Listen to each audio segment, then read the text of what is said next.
Now, there you have a whole other module about, taking care of our difficult feelings. And it's, there's a lot of info there for how to deal with your children's difficult feelings, but there is a big emphasis on our, as parents, on our dealing with our difficult feelings. Can you talk about that and kind of share why that's so important to be included? Yeah, I think that the vast majority of people in our generation and the millennials, I know you guys are in that parenting generation too, like the vast majority of us as parents were not taught how to take care of our difficult feelings. We were basically taught like, don't have them, right? Like that's me. Was that you too? I think so. Yeah.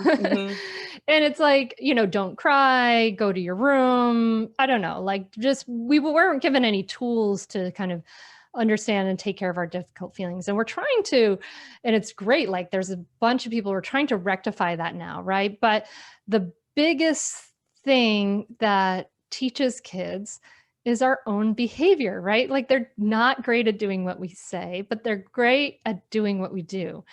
And so when one of the biggest things we can do is learn to model taking care of our difficult feelings because we're going to have them.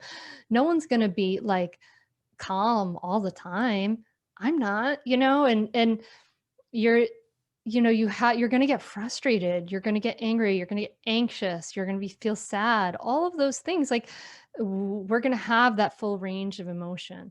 And when we can accept that, and then we need to then have tools, right? Because kind of the old school tools are either like you're drowning in it, you're either like exploding in anger or you're like drowning in, it's completely taking over you, or you're blocking it and pushing it away, and we can block our feelings by like, I don't know, all kinds of things, like just the to-do list, drugs, drinking, shopping, Netflix, like, and sometimes like a little bit, all those things is like fine, right? Like we have all of our comfort zone.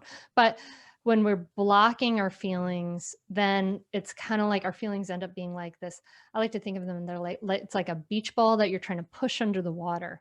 And as you like push that beach ball under the water, it like slides out sideways and like comes up even higher in some like random place. And that's how our feelings are, like when we try to like shove them away, they come out in different in ways that we can't anticipate sometimes. And so I teach that middle path of how do we take care of our difficult feelings mindfully. And there's a number of different tools in there, but it's like, I don't know, for me, I think that was so important. And for the people I was working with, it's just like to have a process to say, oh, you know, anxiety is rising for me right now.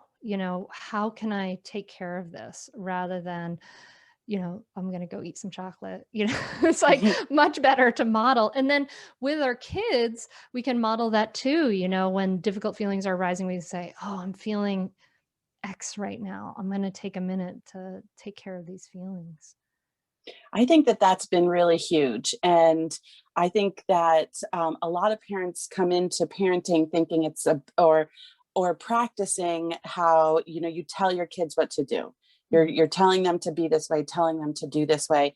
And what I really see about being a part of the mindful parenting community is there's all these parents now, really sharing these awesome moments with their kids when their kids are actually picking up on their new behavior, on the parents' new behaviors, and instead, as a parent, instead of telling your kid what to do, you're now, like you said, modeling it for them. And we're seeing that over and over again when moms are sharing things, oh, my son, my like tiny son, 3 years old, 4 years old is using iMessages, and they're saying like, mom, do you need to do you need 5 minutes to go meditate or take a breath, or like there's these stories that come out, and it just is it's so amazing because it makes so much sense. Like, of course, having this approach is um it's helping everyone, not just one part of the relationship. Catch new episodes of the Mindful Mama podcast and other free resources, including the Mindful Mom Guide at mindfulmamamentor.com. You can listen to every back catalog episode, including interviews with Dr. Dan Siegel, Janla Van Zant, Sharon Salzberg, and get meditations, join our private Facebook group, and more.